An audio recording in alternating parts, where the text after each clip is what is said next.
Genèse, chapitre 3. Le serpent était le plus rusé de tous les animaux des champs que l'Éternel Dieu avait fait. Il dit à la femme, « Dieu a-t-il réellement dit, vous ne mangerez pas de tous les arbres du jardin ?» La femme répondit au serpent, « Nous mangeons du fruit des arbres du jardin, mais quant au fruit de l'arbre qui est au milieu du jardin, Dieu a dit, vous n'en mangerez point et vous n'y toucherez point de peur que vous ne mouriez. » Alors le serpent dit à la femme, « Vous ne mourrez point, mais Dieu sait que le jour où vous en mangerez, vos yeux s'ouvriront et que vous serez comme des dieux, connaissant le bien et le mal. » La femme vit que l'arbre était bon à manger et agréable à la vue, et qu'il était précieux pour ouvrir l'intelligence. Elle prit de son fruit et en mangea.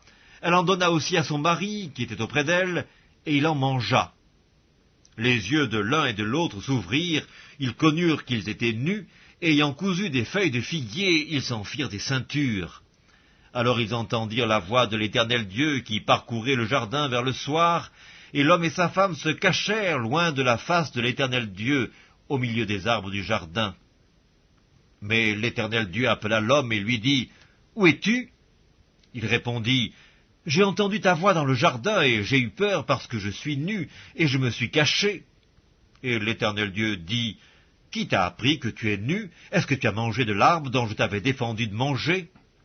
L'homme répondit, « La femme que tu as mise auprès de moi m'a donné de l'arbre, et j'en ai mangé. » Et l'Éternel Dieu dit à la femme, « Pourquoi tu fais cela ?» La femme répondit, « Le serpent m'a séduite, et j'en ai mangé. » L'Éternel Dieu dit au serpent, « Puisque tu as fait cela, tu seras maudit entre tout le bétail et entre tous les animaux des champs. Tu marcheras sur ton ventre, et tu mangeras de la poussière tous les jours de ta vie. Je mettrai inimitié entre toi et la femme, entre ta postérité et sa postérité. Celle-ci t'écrasera la tête, et tu lui blesseras le talon. » Il dit à la femme, « J'augmenterai la souffrance de tes grossesses.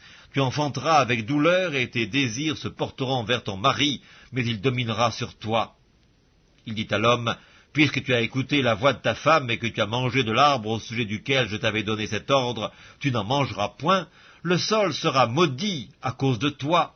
C'est à force de peine que tu en tireras ta nourriture tous les jours de ta vie. Il te produira des épines et des ronces, et tu mangeras de l'herbe des champs.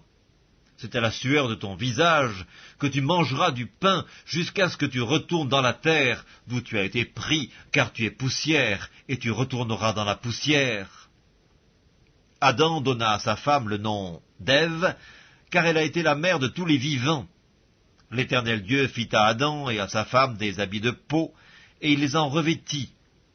L'Éternel Dieu dit, « Voici, l'homme est devenu comme l'un de nous pour la connaissance du bien et du mal. Empêchons-le maintenant d'avancer sa main, de prendre de l'arbre de vie, d'en manger et de vivre éternellement. » Et l'Éternel Dieu le chassa du jardin d'Éden pour qu'il cultivât la terre d'où il avait été pris.